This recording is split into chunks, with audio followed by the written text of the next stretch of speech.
Hello and welcome, listeners, to another episode of Tactical Awareness. It's season 3, episode ... It's a special bonus episode for ITS season 16.5. The part 2 of season 16 is dropped. There's a return of some new scenarios, a big new core rule, and other little various tweaks that we're going to be talking about today. So I'm joined by Owen and Dan. We're going to do an overview of the new mission pack and document for the remainder of this season, coming in halfway through, right at the beginning of N5. So let's jump in, see how the boys are doing, and get this underway.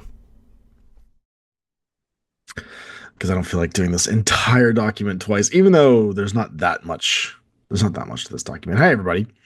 Welcome to a bonus special episode of Tactical Awareness, the Uncharted Horizons, which is the part 2 ITS season 16, happening, I guess, halfway through the season now? We're in January.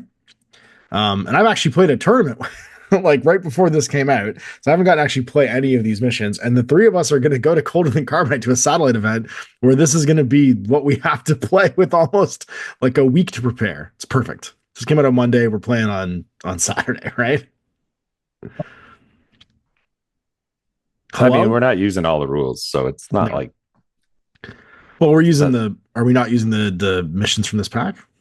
We're using the missions, but we're not using the TAC bonuses with extra cards. Support. Oh, they cut that out? I didn't see that. Yeah. Okay, and also the missions we're playing, none of them changed. Yeah, they're all the same missions. Yeah, that doesn't super matter. I guess the one thing would be that war cores are specialists. That's a change, but we should probably start going through those from the basic point of view, because it's pretty much the same as ITS 16 part 1. But there's some pregame stuff. Do you want to go back and forth doing these? Because there are a few like core changes. We should probably list what's gone first. So what did you guys notice that was gone from the part 1? I didn't notice anything that's not here that was here before. Yeah, I think border skirmishes was the same. Did we have border skirmishes? Border skirmishes has been added. Is it back? Okay, yeah. Okay, yeah. Because it got cut. That's right. It got cut in part 1 and then came back in part 2. Right. Which was once per game, a player can deploy a trooper possessing a special skill with an air to one deployment label inside the exclusion zones. If they're parachutists, they must be in contact with the table edge. If the trooper is using combat jump, you don't have to make a roll, and it goes in silhouette contact with the inner edge of the exclusion zone anywhere along the line. And then journalist, during this season, any trooper with the journalist special skill is considered a specialist troop. That's a handy 3-point upgrade for them journalists. Are there any journalists that aren't workhorse? Yes, but all of them are already specialists. No, fair enough. It doesn't really matter. We looked at it and we're like, wait a minute. Does it affect anybody? No, just workhorse. And then long service is the same, which is everybody who's a character is also a veteran. And it's nice. It's nice now because a veteran is unique and there's no veteran skill tag anymore. Yeah, the veteran. Yeah, because there's no veteran skill, so the veteran tag is actually a thing now. Like veteran, it's just easier to parse. Yeah. And if you have they didn't change the verbiage on border skirmishers, so it's still very jank when you go to deploy it along the what does it say? Must deploy in silhouette contact with either the edge of the table or the inner limit of the exclusion zone. Yeah, which you don't know where that is once the game has begun. And so you have to measure it while the game's begun, isn't it? Right, but when do you measure it? Do you put the guy down? Yeah. Right, but so this is where it comes into my intent is to go here. I can't go there. Can you go there, or do you go over? Do you slide in? Are you committed? I think you can just always, when there's an exclusion zone, you can always measure in the exclusion zone. Yeah, you can always measure when because it's a zone, so it's always a known size. It's like a smoke zone. You would always know where it is. But here's the thing is when you're near the end of the game. That's definitely not true. What both of you are saying. You cannot measure the exclusion zone at all times. During deployment. Absolutely not. No, during deployment you can. Right, but it doesn't matter during deployment. It's when you use a deployment skill is considered during deployment. So how much of the combat jump? Yeah. How much of the board and where can I measure then? You can measure the exclusion zone's inner edge. So you measure, what you do is you go from the back edge of your table and you would measure to either of those inner edges. So it would be my side or their side? Either one.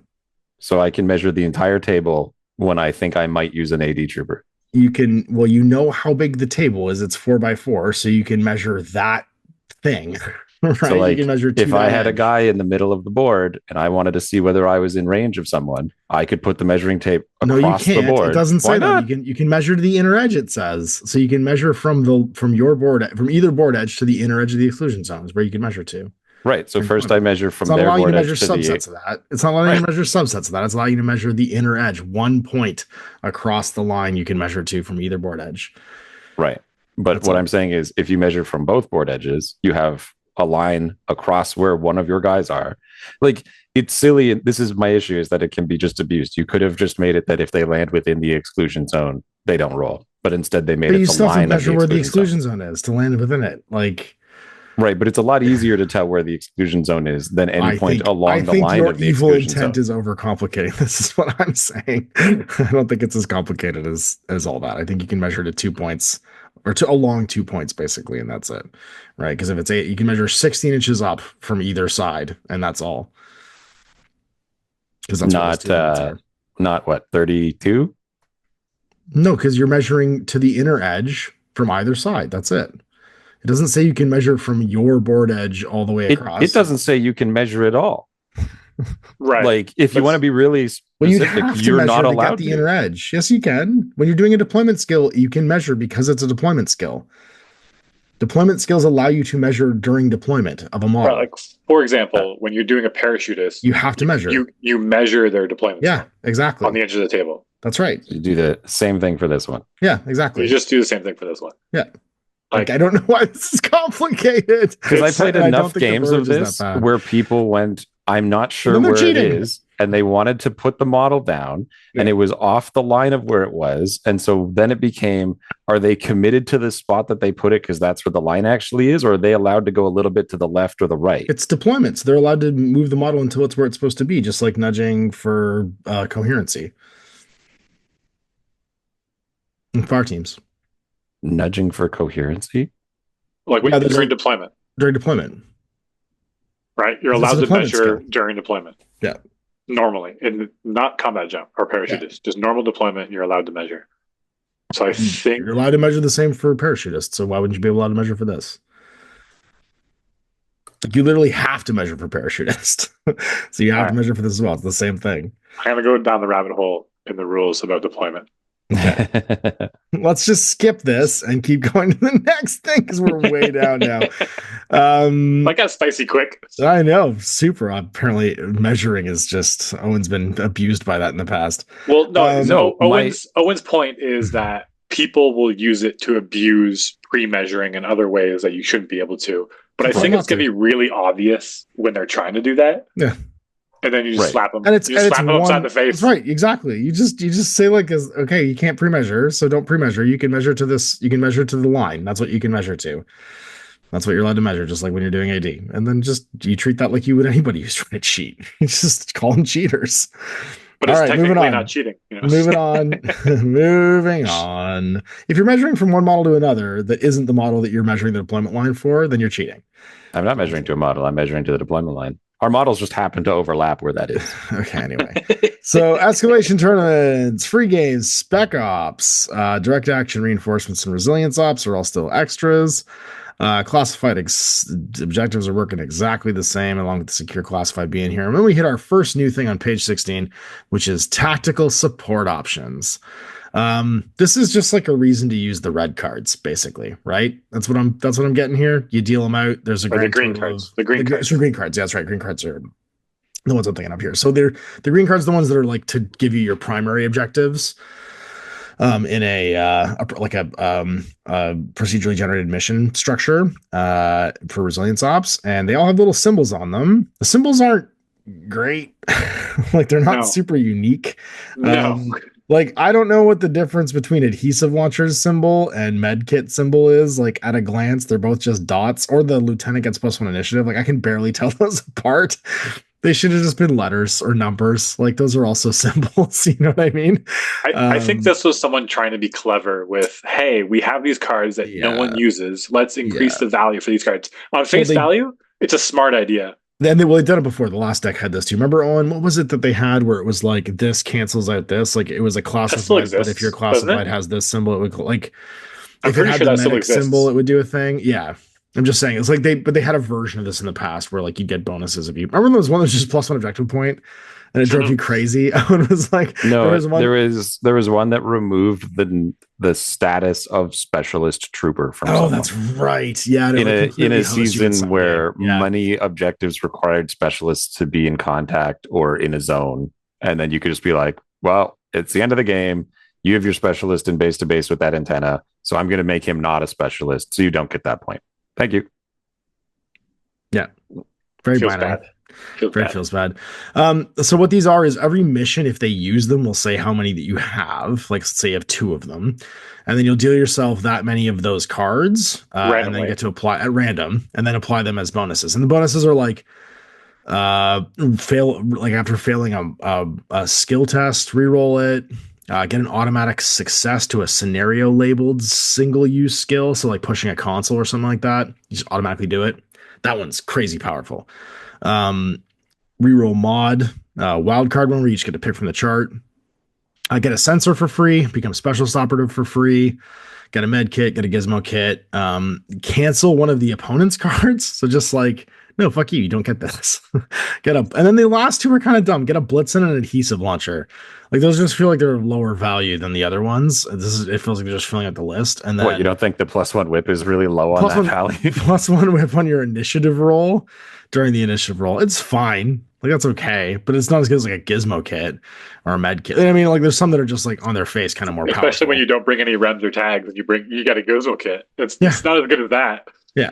Yeah, but if you do and you just get to like randomly give like the specialist or someone just give specialist to anything. Yeah, anything. My anything becomes a specialist. My Yoda's a specialist now. Your Yoda can hold 2 supply boxes. Could you imagine Yoda's just carrying 2 supply boxes being like, I fight the world, let's go. Him and his little bot. Yeah. The avatar hanging out, being a specialist. I think this is a really neat idea that's poorly executed. It feels rushed. It just feels rushed, Dan. It feels like it's tacked on. Yeah. If you could choose, I think it's too powerful. Yeah. But because it's random, you maybe get a really powerful ability or get a nothing burger. Yep. Right? And so that's kind of a feels bad. Look, if we're going to play a mission and you drew wild card and gain a specialist and I drew +1 initiative and +1 initiative.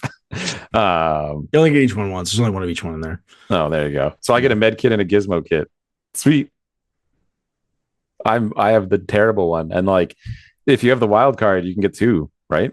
But like also med kits and gizmo kits are way worse now because you don't get a bonus of 2 hits ever, even if you're a link team. Yeah. It's just so some of them do have burst 2 ones. There's I think it's Pravati. Not maybe not these one. Not these ones that you're getting. Yeah. And so it's like, I have a med kit. I'm going to shoot my tag. And there's a 50-50 chance he just dies.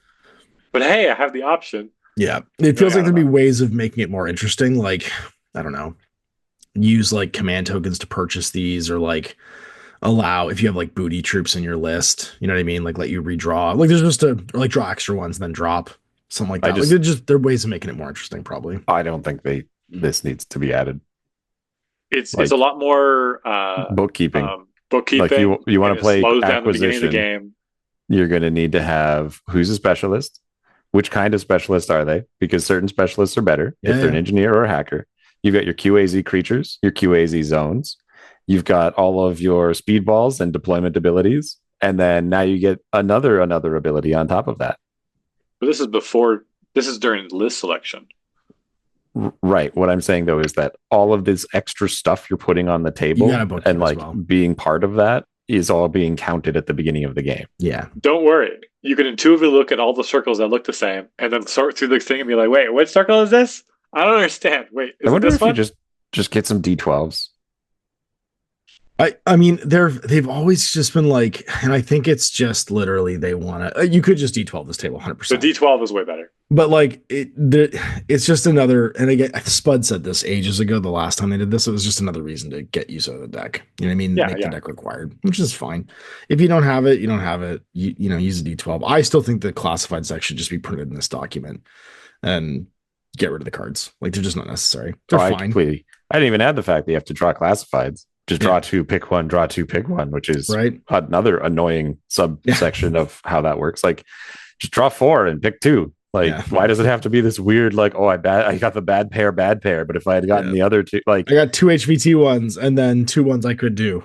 Yeah. Right? I got an engineer and an engineering one, or like whatever. Yeah. There's a long list. Yeah. So I don't think that I think I agree with you, Dan. The concept's good.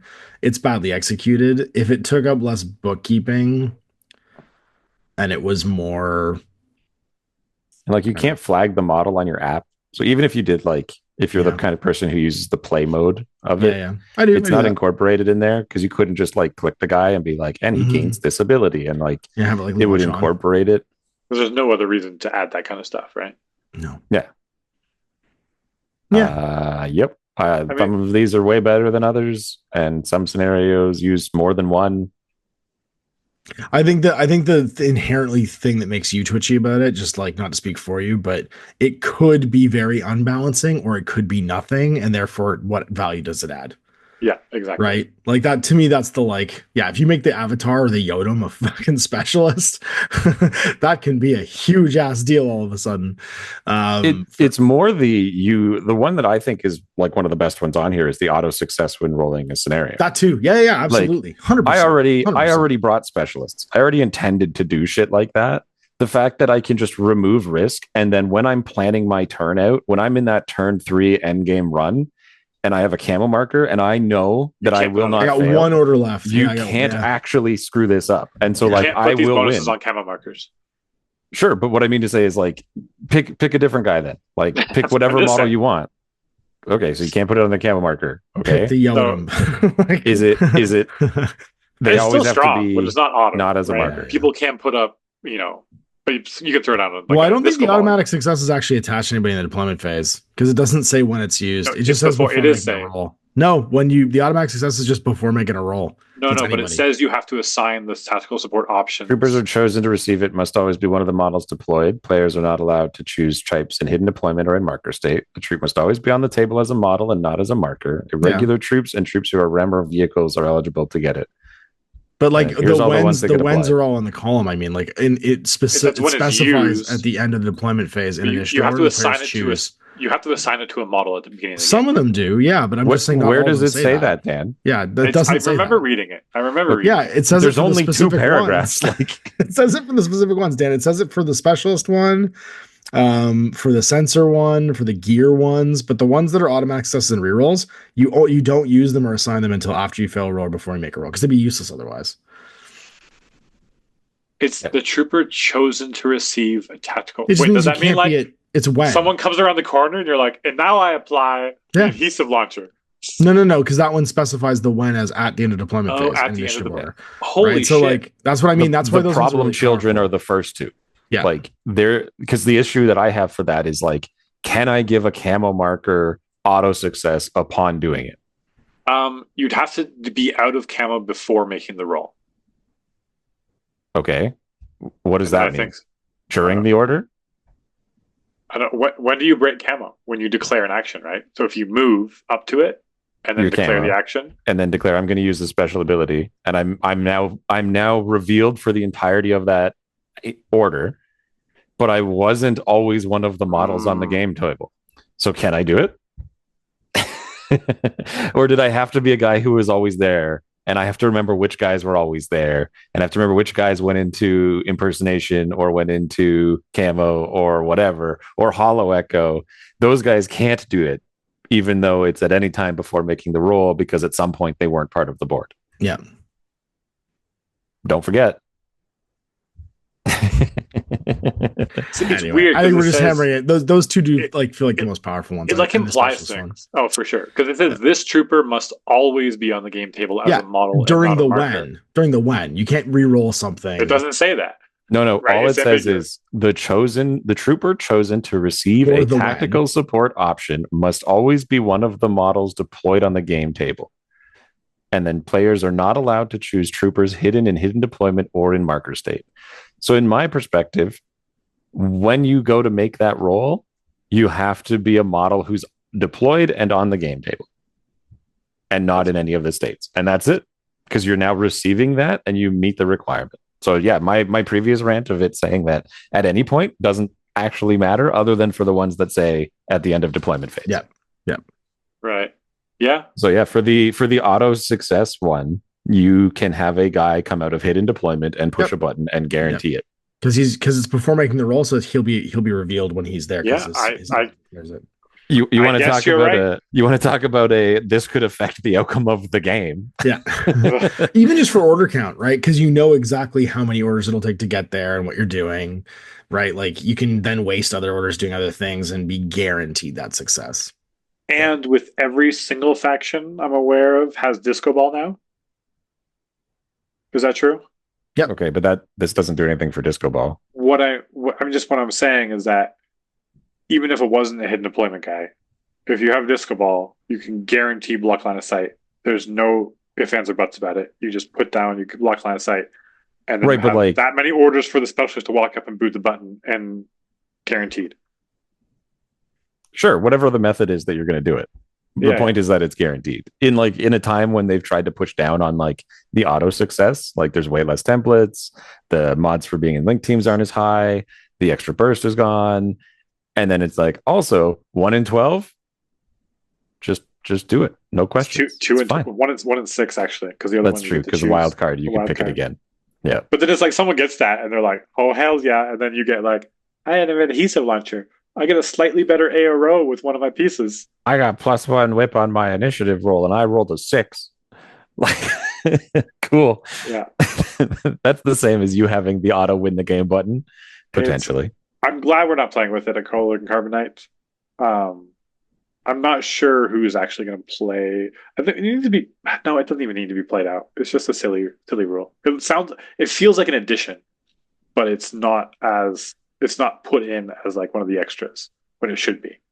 It should be an extra rather than just a core rule. Yeah. I think that would fix it, because then you're like, if you really want to, you can, but you're being silly at this point, and you know it. You're being silly. Yeah, I don't know. I'm also trying to think of like what scenarios in particular this is like the idea of I can guarantee it. Like obviously all of them benefit because at any point when you want to do something, you can just succeed. But which ones have that like end of game control the objectives kind of thing where having an auto success anytime you have the boop a button and roll whip, you don't have to choose them beforehand. So any specialist that survives, you just go in and you just get a guaranteed hit on it. Yeah. Where it's like, and it's like, hey, the hackers get a bonus or the paramedics get a bonus. Like, what if I don't want to bring any paramedics or doctors and supplies? Well, you can also play against that, where you can like kill their doctors and their paramedics and stuff like that to try and reduce that.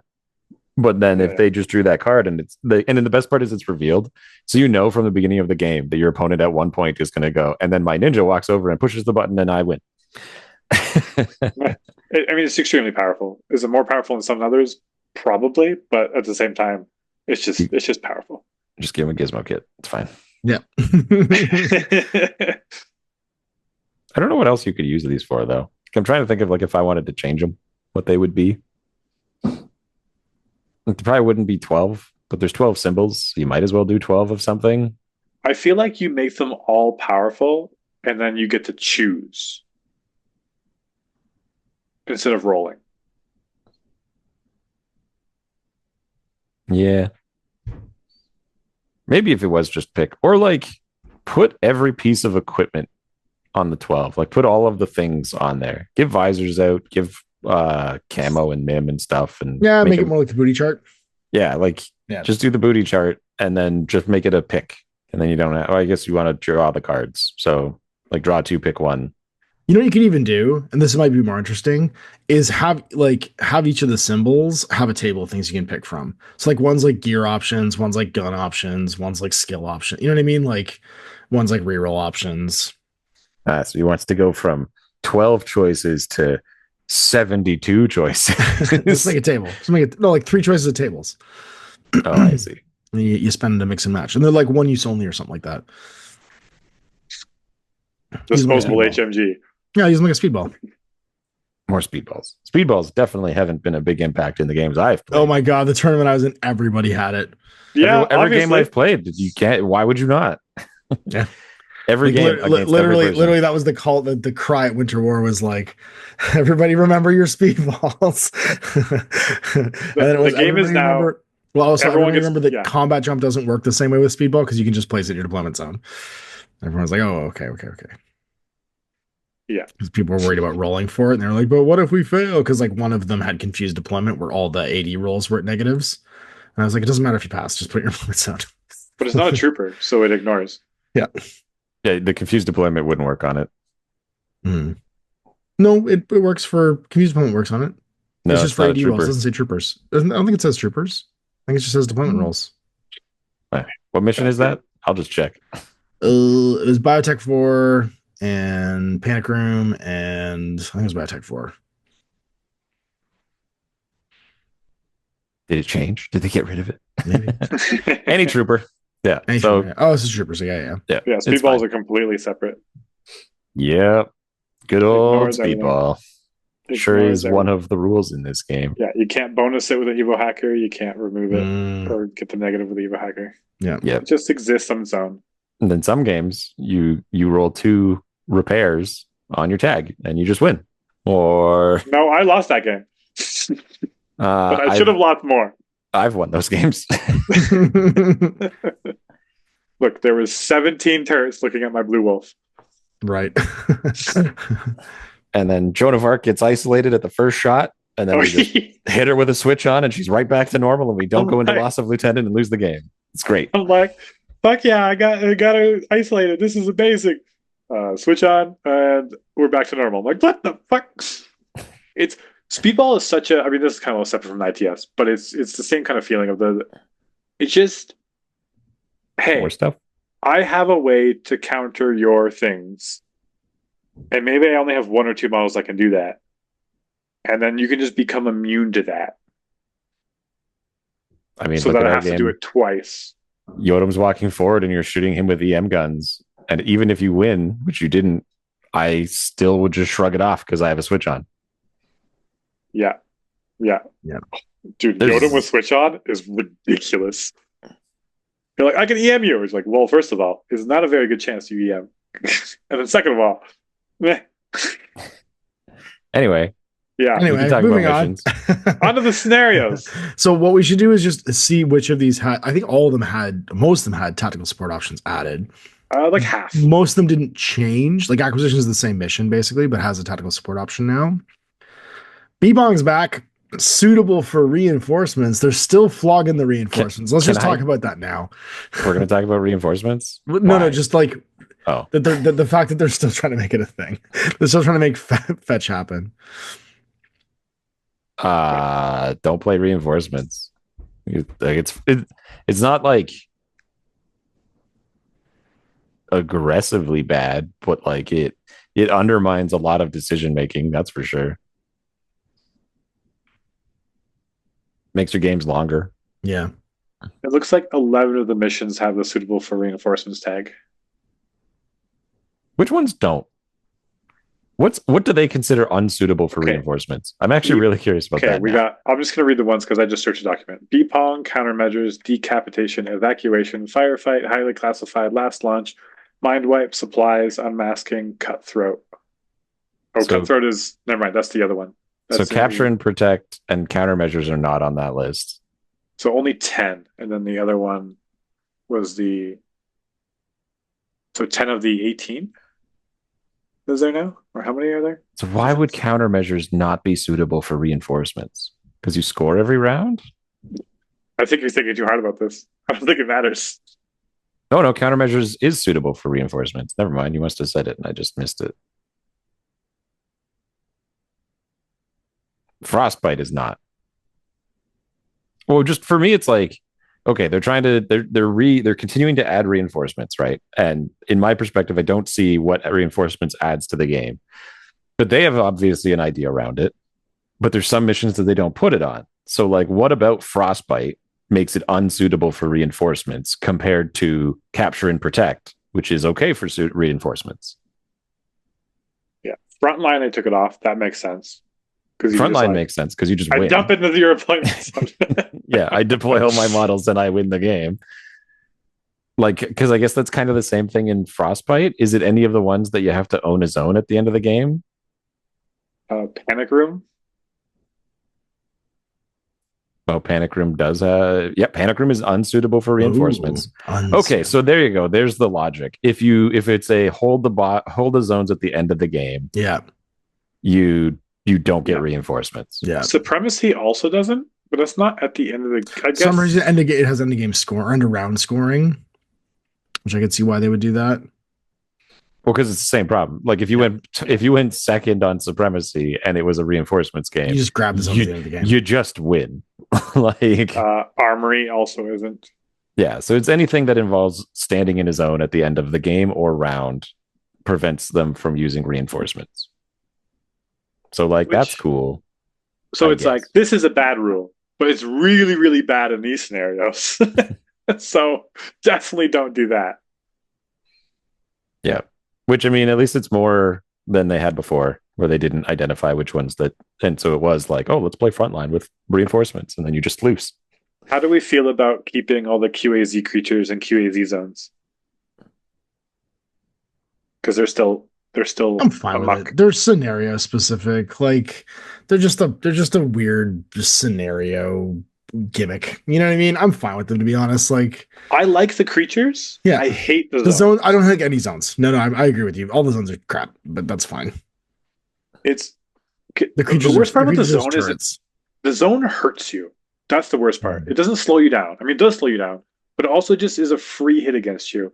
In the game of Infinity, where anything can die at any point, why would you take a free roll against yourself ever? Why not just make it impassable at that point? Because you never would, unless you're absolutely desperate. Yeah. Why does it have a difficult terrain type? Because it's supposed to be like a black hole. It's supposed to be like a temporal. It's like a stalker anomaly, right? Like it's supposed to be like a weird space-time rift. Like I'll be honest, I was going to abuse the QAZ zone by putting a Yodamin suppression in it. Like he fails on a 19. What the fuck does he care? He'll just shoot you every time. Like he passes on a 19. He only fails on a 20, and then he just gets saturation as a bonus. Mm-hmm. Wait. And you can't CC him anymore. So if you ARO inside the zone, do you take a hit? Yeah, anytime you declare an order. It doesn't care whether it's active or reactive. An ARO is an order. It's automatic reactive order. Mm-hmm. You and your logic. Yeah, it's in the name. The Owen ARO there, Daniel. Look, need I remind you how I learned this game? Is you guys yelled rules at me. That's right, yeah. Very well. Let's keep moving through here because this is gonna take forever otherwise. So B-Pong, suitable for reinforcements, it's back. How do we feel about B-Pong? At the end of the game, the tracking beacon is totally inside. To everything I said. Huh? They changed specific rules that are exactly the ones that we had called out last time. Yeah, it's true, actually. Yeah, it's true. Yeah, it's true. End of the game, the beacon is totally inside the enemy half of the game table, so you do still kick it to them, but it's only worth 2, and it's only at the end of the game is for the 2. At the end of each round, control it, which is still crazy hard, but it's only 1. Each game round, control a console for 1, which is not nearly as hard, and then 2 classifieds. But then the big thing is the change to the relocation of the tracking beacon. The other one, the console track. Yeah, if you hit the console, you can't move it off if it's touching an enemy trooper. Yeah. So when I was like, you can't move it if you're holding it, is now a rule. Hooray! You gotta go punch that guy off of it. Yeah. So if you're gonna kick the ball into their half and push forward and try and hold it with your heavy guy so that you have a chance to win if you went first, you can actually do that. They do have to engage with your model rather than ignore him and win without doing so. Which is a big deal. Yeah. Is it a fine now, or is it still terrible? Well, it goes from auto win to not. I think we have to test it. It used to be player 2 just won that scenario. I don't think it's great, but I think it's maybe playable. I think it's fine. I think it's better than it was. I think it's less all or nothing. I think the end game thing being the only unopposed points, I guess they're all unopposed points now. But they're split up like 1 and 1, and you have to control 1 beacon. So 6 of them opposed end of game round, 2 inside your table half for 2. Well, the other thing is that they don't score for kicking it into their half every round. Yeah. It used to be that as well. So it wasn't just control it. It was also have it on their half. And it was like Okay, so on the bottom of 2, I could be up by 2 or 3 points right from unopposed. the get-go. Yeah. And there's nothing you could do about it. But also, you can get 5 points by just controlling the consoles and doing your 2 classifieds. Yeah. Right? I think the scores are going to be a lot closer. I think so too. Yeah. It won't just be it's still nudge or magnetize. So like move 6 directly towards the middle or move 2 any direction. Again, though, limited by if they're touching it, or actually, I guess what it says is it any? That's trooper? The console. That's the console. That's not the kick it. That's the console one. Yeah, activate the console. Yeah, that's only for touching the console. You can't kick it yourself anymore. You can relocate tracking beacon as a short skill. It's any trooper now. Oh, sorry, no, it says any special trooper can do it with a skill, not just anything. It's special trooper. My point though is contact with it. You can't use the activate console if it's in contact with a trooper. That's right. Friend or enemy. It doesn't care if anyone's touching the beacon. When you've got the soccer ball, when you got the soccer ball, you can't pull it back 6. Interesting. Yeah, so you can't just suck it back anymore. So if you're there with a non-specialist holding onto it, you got to spend an order to get him off of it to kick it, or bring someone up beside. You got to kill the guy first, and then it'll move. No, but it moves your friendlies too. That's right. Anybody. Yep. So if you're just holding it on the midline, and you're going second, and you want to get like, okay, and then I go and kick it. Then the only forward. thing you can do is relocate it yourself, right? You can go the odor intensive way of like, or you have to move off of it. Yeah, first. You can't do it with the console. You have to do it by kicking it yourself. Right. Mm-hmm. But if that's not a specialist, and you're like limited on orders, you have to. Yeah, it gets interesting. It's something to be aware of that you can't like. Yeah. And there's no whip roll for the kick either. It just happens. So like it's also a short skill instead of a long skill. That's right. So you can move because you're dribbling, like you're moving 4 and then kicking the ball 4, right? So you're moving away from it and then just placing it next to yourself again. Yeah, no, it seems like a better mission. Agreed. You can't relocate the tracking beacon anymore when you're stunned because it's an attack tag. So if you get stunned by like a blind or a flash pulse, something like that, you can't. That's almost always it, wasn't it? It always has attack tag. Yeah. Anytime you touch something, usually it has the attack tag. But I'm just trying to be clear. You can't control it as a as a marker. You have to be a model touching it. You typically can't. That's pretty standard. But also, it tries to talk a little bit about how you can move it, but again, it doesn't seem to care about like going up or down. You're just measuring straight lines. Like it doesn't follow the arcs that jumping and climbing and stuff will have to do. So if you move it 6, you just straight line from where it started to where it ended 6 inches. And that's just what it does, whether that's up or down, left or right, 45-degree angles, so long as it's within 6 of that line. You just move. Mm-hmm. And then the only thing... That was the same as before, right? Right. It was just a case of like, there was some like confusion around... Because like the other thing too is like, all it requires is it doesn't need to follow the rules of normal movement. So like you can go through the floor of a building to be on the rooftop.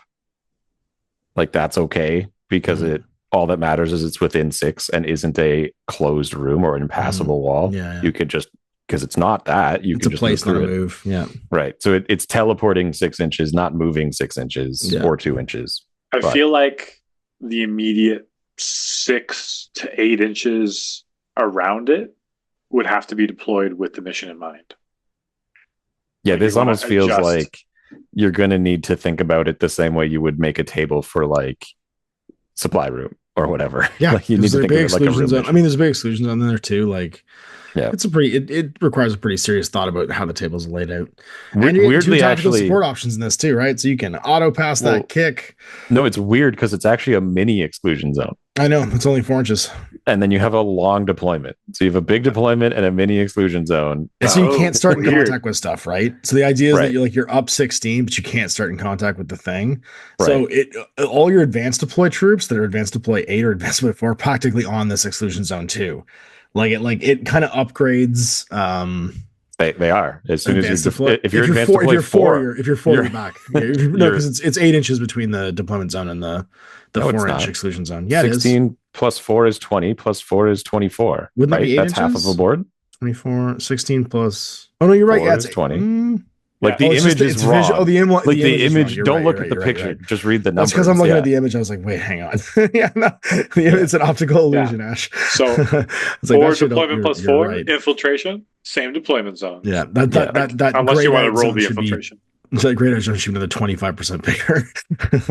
or the ones in between the deployment zones should be half the size. But no, you start way closer now, which is another gigantic. Like, if you have strategic deployment, you can deploy your whole army basically. Yeah, just everywhere, just up against the line, just ready to go grab it. And I mean, it's that kind of mission though, right? Because you're trying to push it into their half and hang on to it. So it's to force you to do that, not sit back and just snipe. Because I'm pretty sure it used to be an 8-inch exclusion and normal deployment. I think so. Yeah, I think so. But all right, let's talk about Biotech 4. B-Pong, it gets a mid, it gets a we'll see. Biotech 4 is the same. No tactical support options. Capture and protect, no tactical support options, and it's pretty much the same. Yep. Countermeasures, the same thing. Countermeasures, same thing.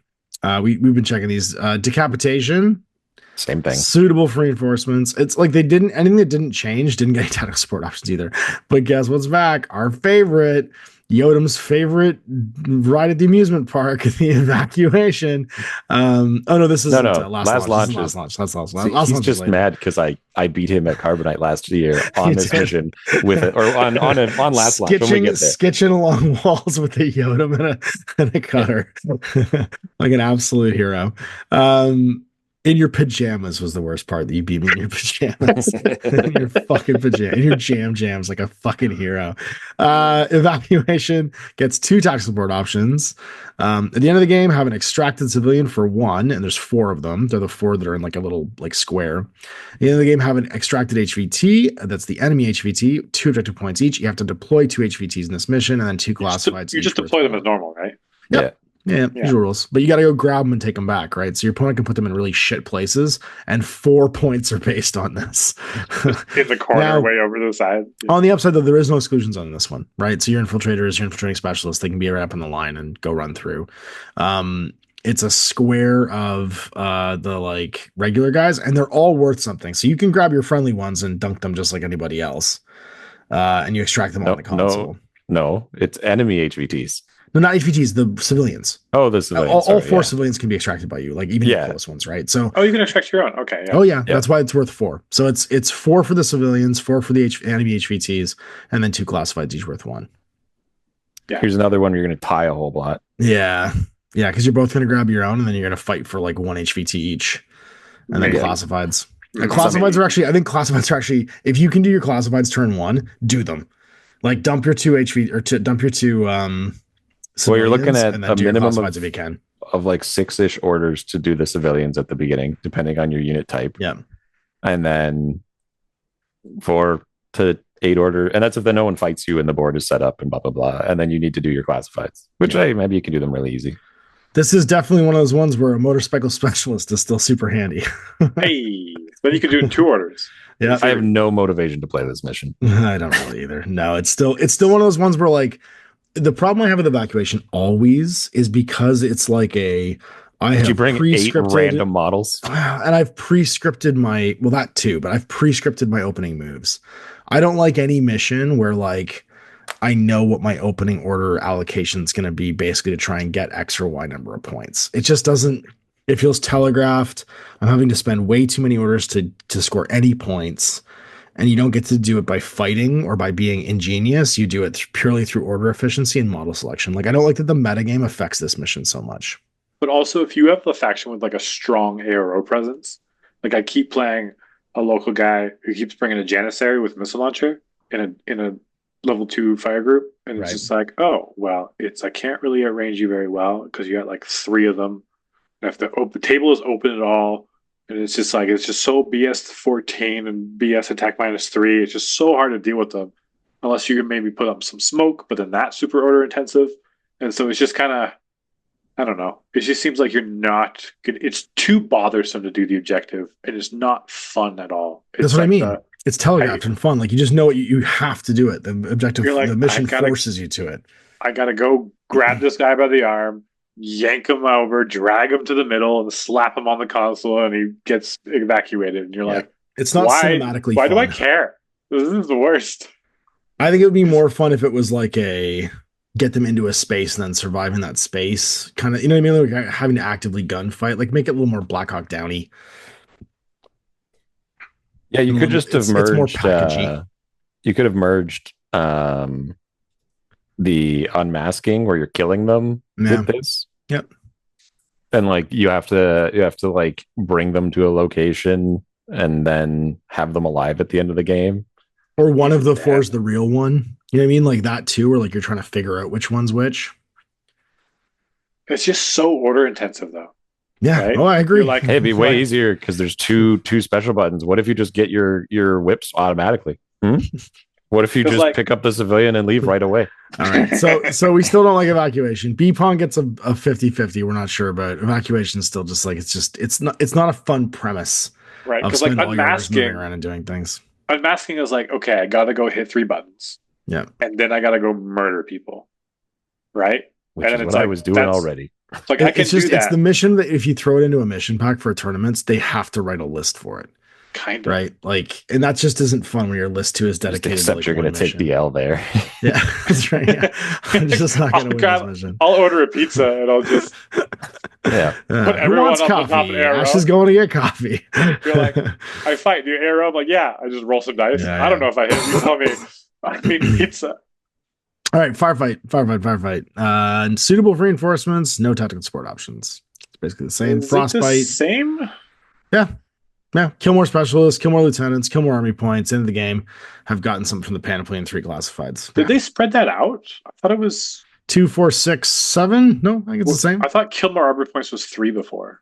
Oh, it might have been. It might have been 1 for specialists, 3 for army points. Or like 1 for lieutenant. Or there was a less classified, but yeah.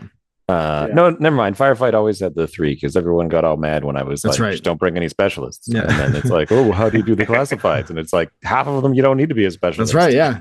No, it had all 3. One is just have a name and go walk in your half of the board. Yeah. I'm just wondering if the points. And then secure HVT is always there. So if I kill all your guys in secure HVT, I got 1.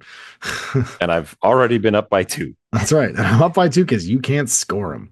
Unless you accidentally murder the HVT. That's what I did once. I was like, I didn't do 3 things with the HVT. I turn around. This one, sure, I'll do this one first. HVT assassination. Yeah. Oh, wait. I didn't read this. Oh, no, I can't do the rest. Ruh-roh. Whoopsie. So don't make that mistake, children. Yeah, do that one last. Frostbite, it gets a tactical support option. Looks basically the same because it's basically a mix of Firefight with the heating units. So kill more army points, dominate the exclusion zone. At the end of the game, have more active heating units, 2 per, but only if your player has at least 1 active unit. And then have more active heating units than your opponent for 3. That one's the one where it heats up quarters of the board. And then you can live inside of it unless you're heavy infantry, in which case you can live no matter what, or a tag. It's not quite quarters because there's the in the middle, you never are safe. That's right. Yeah. I would actually say, as I'm looking at frontline, I think there's a legitimate case to be made of using your QAZ as your tag security in frontline. Yeah, so frontline sticking. So we're moving on to frontline. Yeah, no tactical support options. Scoring looks the same. 4 classifieds. Dominate the far zone for 3, near zone or middle zone for 2, and near zone for 1. Right. So me and you are going to play a game, and I'm playing Assassins or JSA or Shazvasti or a whole list of factions that can get in there and kill a tag right away. Mm-hmm. And you go on deployment, you put a QAZ zone in your deployment zone and deploy your tag in it. Yep. And go, well, I hope you can shoot me to death. And I'm in a saturation zone and I'm in cover. Mm-hmm. And if you try and melee me, good chance you're dead on your way in. That's right. Ooh, that's kind of fun. Yeah, 100%. Yeah, it says it's funny because did you notice that it's PS10? Like it's not a huge hit. No, but for any light but a whole bunch of BTS 3 or zeros, they don't want to run in there. Yeah.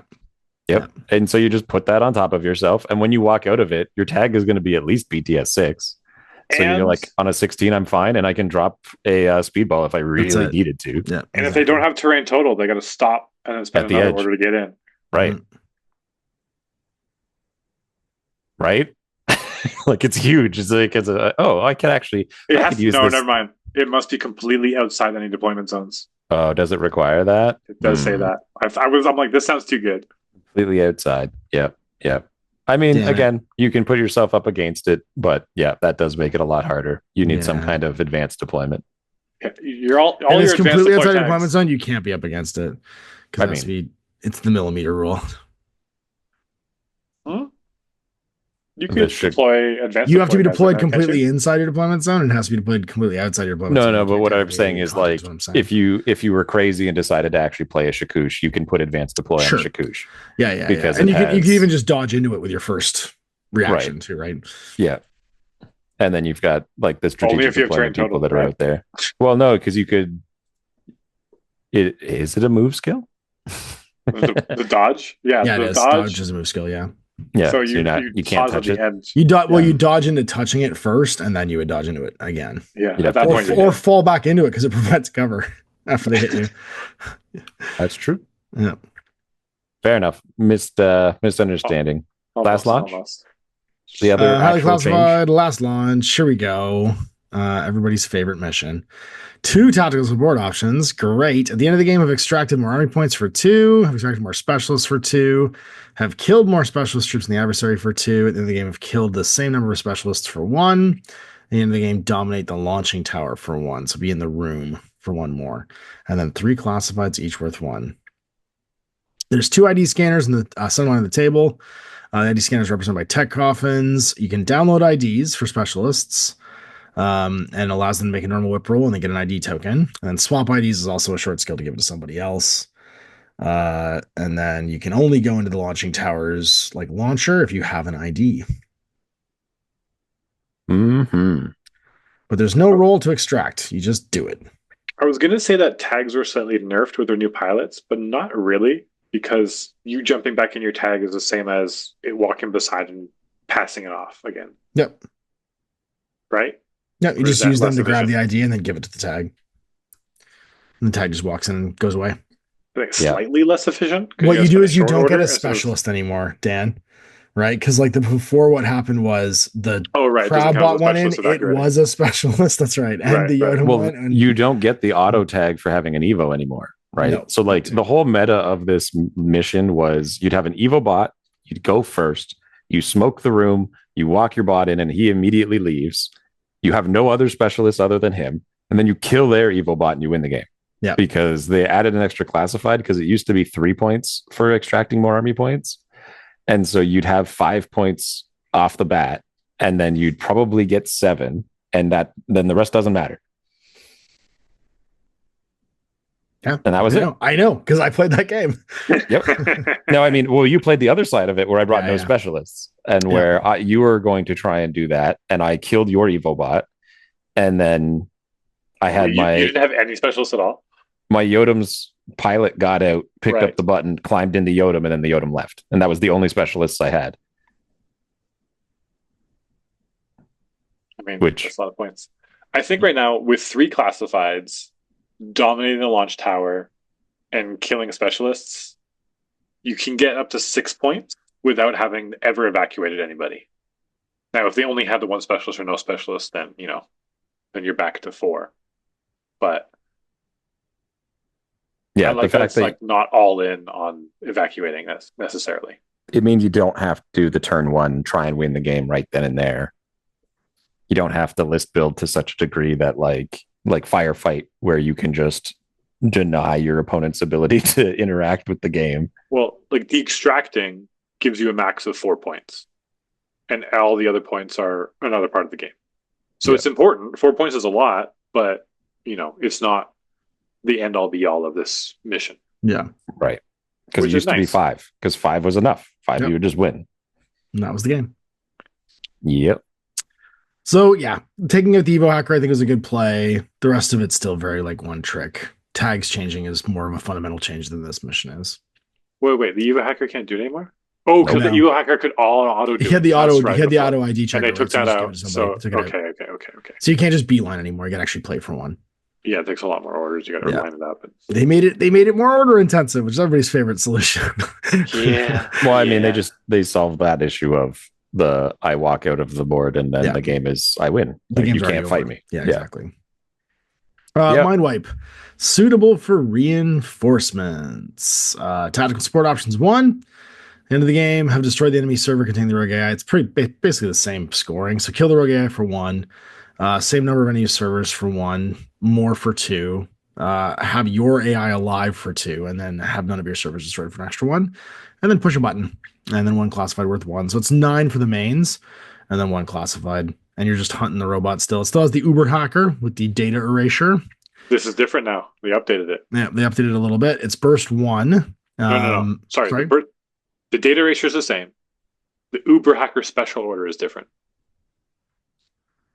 The hacker with the data pack token during the order count is granted an extra irregular order in addition to the one provided by the never mind. I read this totally different. Yeah. I think it's exactly the same. It's the same and can't be transformed to regular order. I was too tired when I read this the first time. I thought I'd give you another regular order or a regular order based on what it calls it you can't transform it. Yeah, it's the same.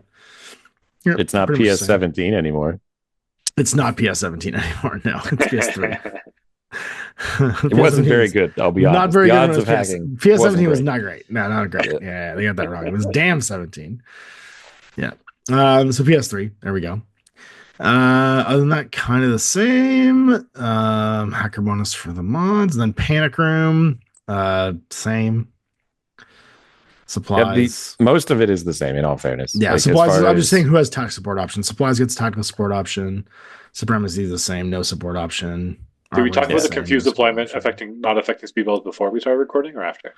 I think it was after. After? Speedballs are not affected by confused deployment. Because they're not troopers, but they're also not affected by Evo hackers. Because they're not troopers. It's not troopers. Both ways. You can't make it easier or harder. Can't U-turn it, can't support jump it. Yeah. Cutthroat, no options. Superiority, no options. They didn't put tactical support options in any of the direct action ones. Yeah. And I think that's it.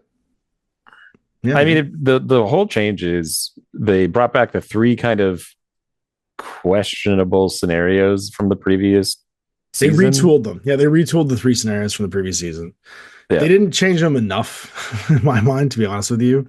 They took out, what they did was it seems like they tried to take out the NPEs, the negative play experiences, specifically, not actually retool the scenarios. They're trying to just make the same scenario work by removing corner case things that caused like instant wins, like with the last launch one, or you know what I mean? Like they're trying to cut out the janky way of winning the mission without actually changing the mission around.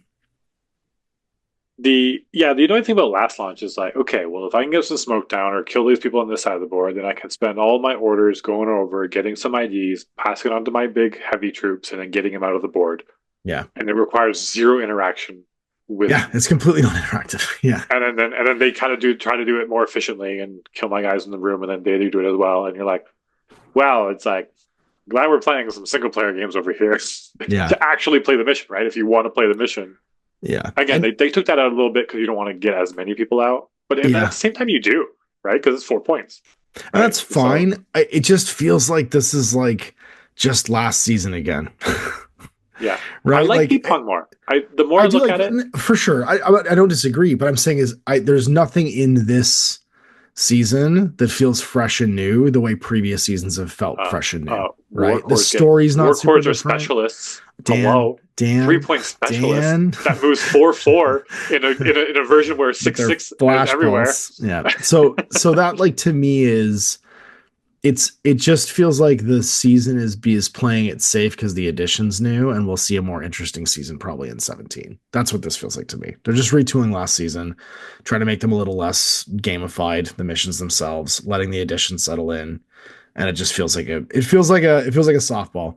If I was to be completely honest, there's nothing super new and exciting, and it's just kind of continuation of where we're at. Is it better than version 1? Yeah, sure. It can't be. There's less gamification of it. Right? They removed the turrets in some missions. Yep. I don't know which missions, but they removed the defensive turrets that you got to deploy. Mm-hmm. Oh, are there any defensive turrets? I'm just going off of the change log. I don't think there's any. I don't think because I don't think the stat line's in the beginning. Yeah, there's no right. I think the stat line's at the top where it was before. Apparently, they've changed Civivac, so I want to double check that. Oh no, there's still defensive turrets. It's there. Oh no, that's in. Those are in the defensive turret's still in for the direct actions. That's where they've got it. Yeah, I don't see defensive turret anywhere else. They changed Civivac, you said? Yeah, in the note it says that they've changed it. I bet you all they did was to add the fact that vehicles can't civ evac. That's probably it. Yeah. It's only models and not markers. Camouflage, for example, can perform it.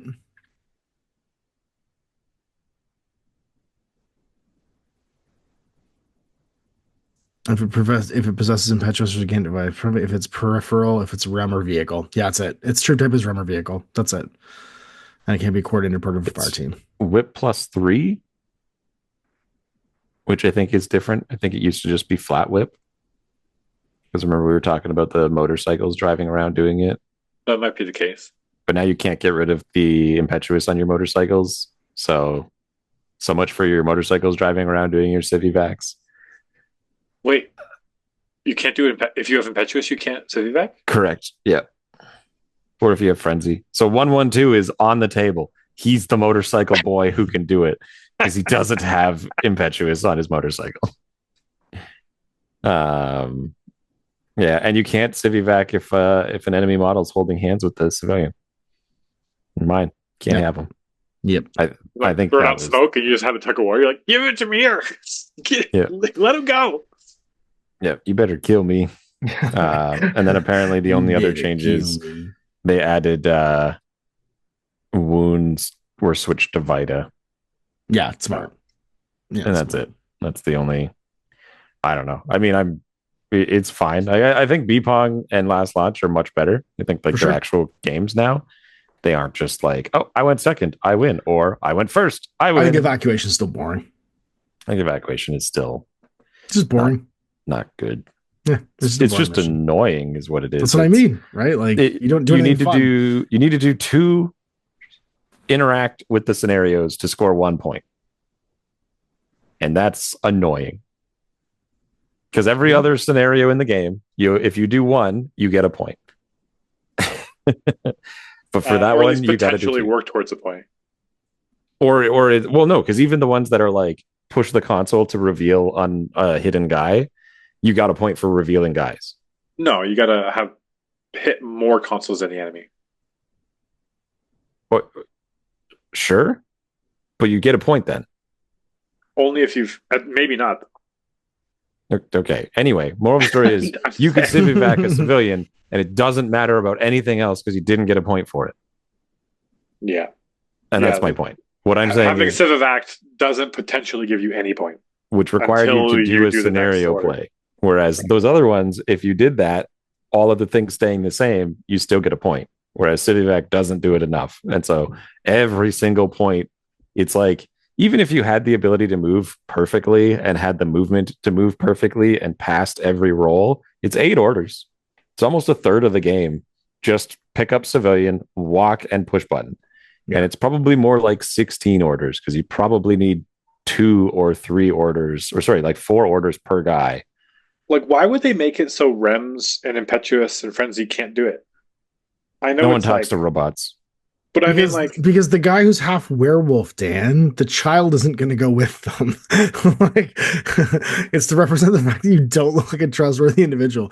If you're what about the Judge Dredd motorcycle bro? He's just like, I get it, man. Why can tags do it, but vehicles can't? Because the robot doesn't ask questions. The robot just picks them up. The REM can't, but like some of those REMs are pretty big. The REM doesn't have hands to drag them with. Sometimes they do. Some of the tags don't have hands. No, I guess you're right. My REMs are running around with like I don't have hands. I just have machetes. That's right. Yeah.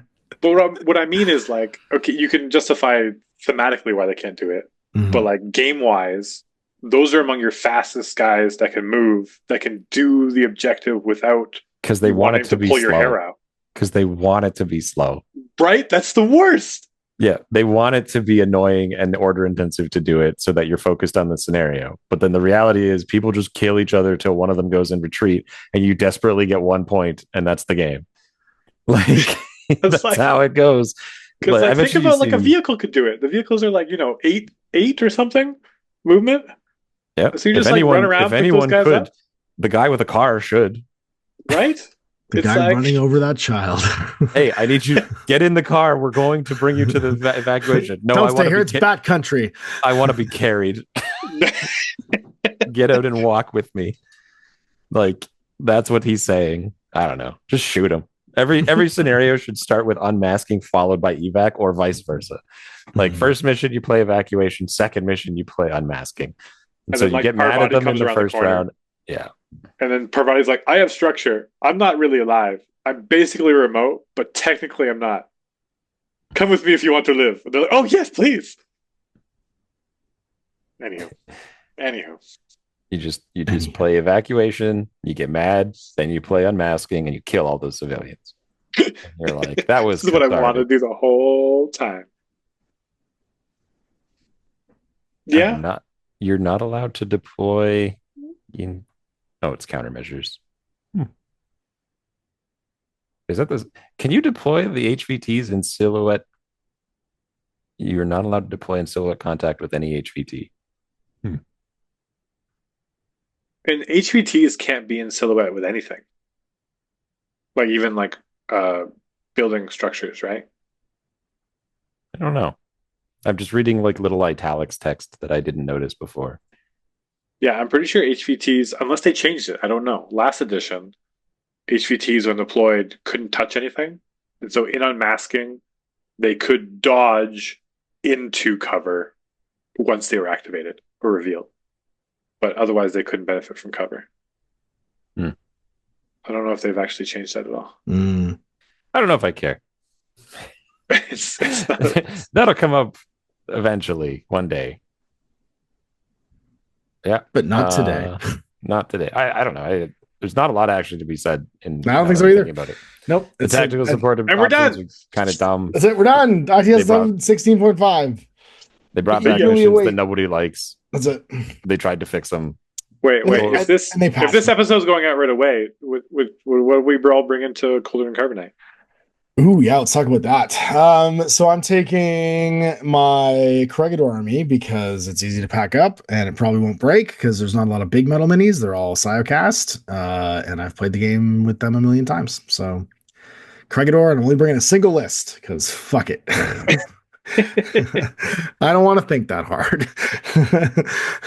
We've had no time. Like at this point, my thing is we've had no time to play the edition. Really, like compared to past Carbonites, everyone's gonna be flat. The missions are gonna be for everyone's just gonna be figuring out as we go along. I might as well just play a list that I'm gonna not sweat and have fun with, and muddle through. And it'll be fine. I'd rather have a good time than worry about winning.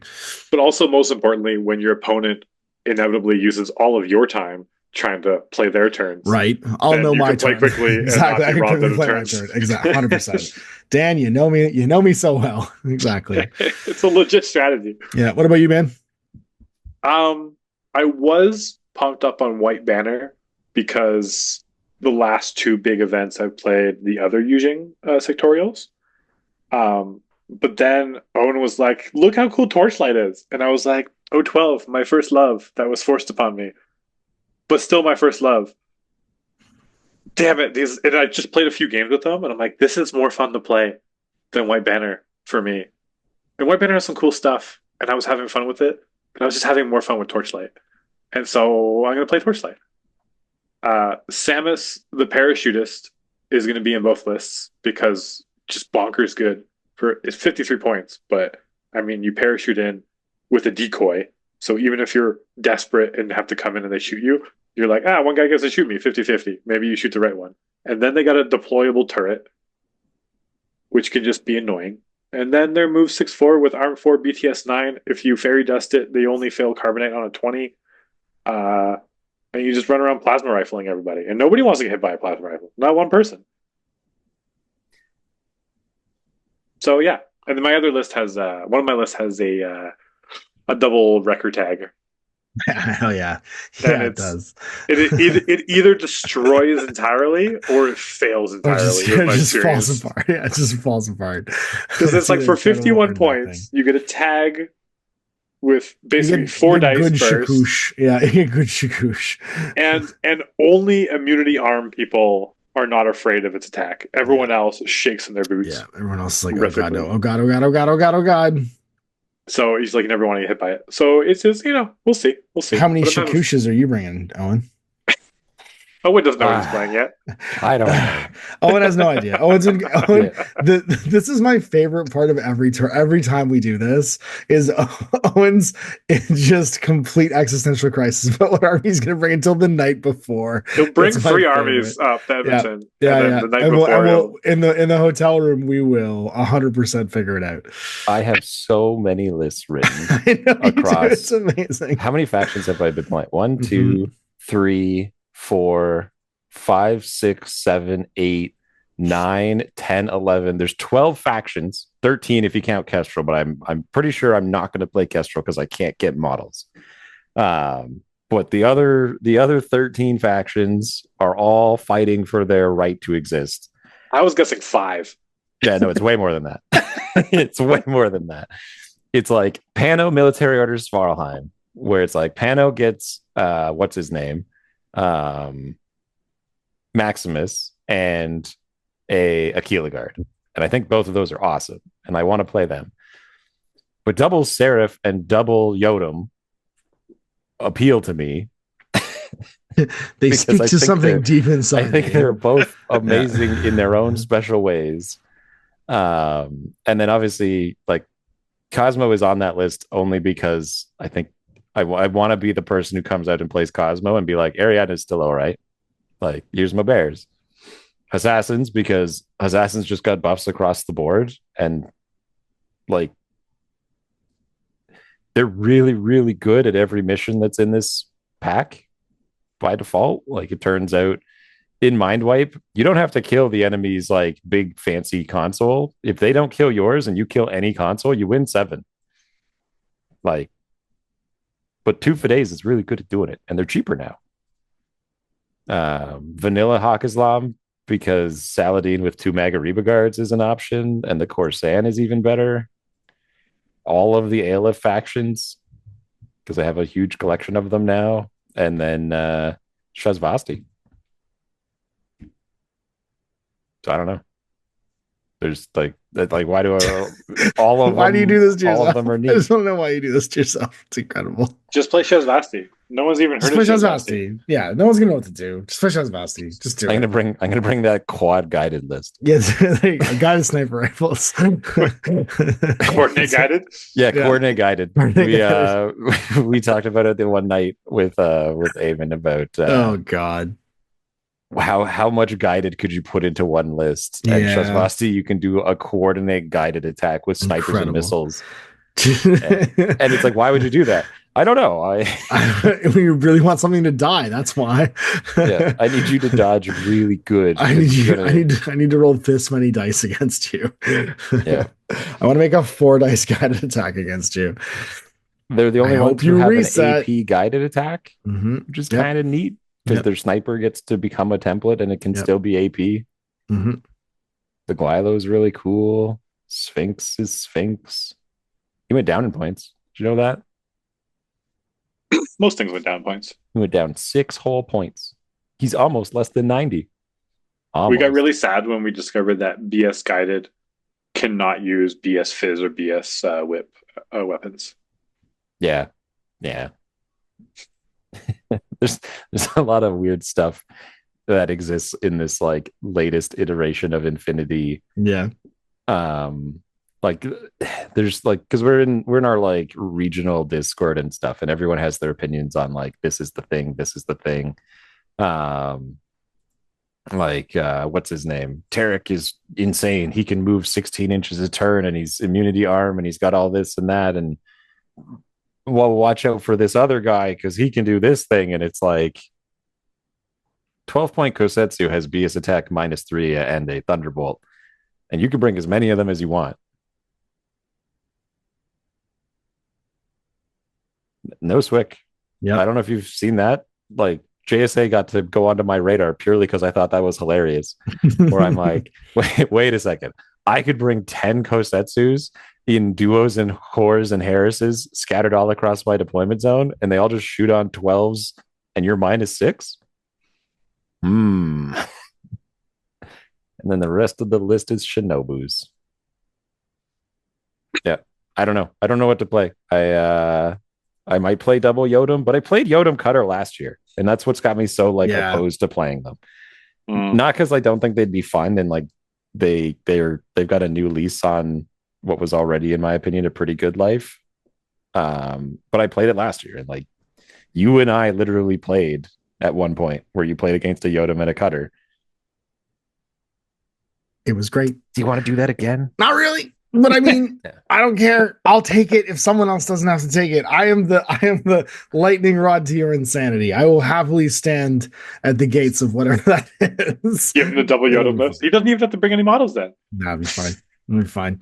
I think that's it. We're just dithering now. So we're gonna sign off. If we see a Carbonite, come say hi. Tell us in the comments what you think about the ITS pack for this season and how you're feeling about the rest of the season going forward. And we'll be back with our regularly scheduled Ariadna programming the next 3 weeks. So thanks for listening. Have a great night. Bye, everybody. See ya.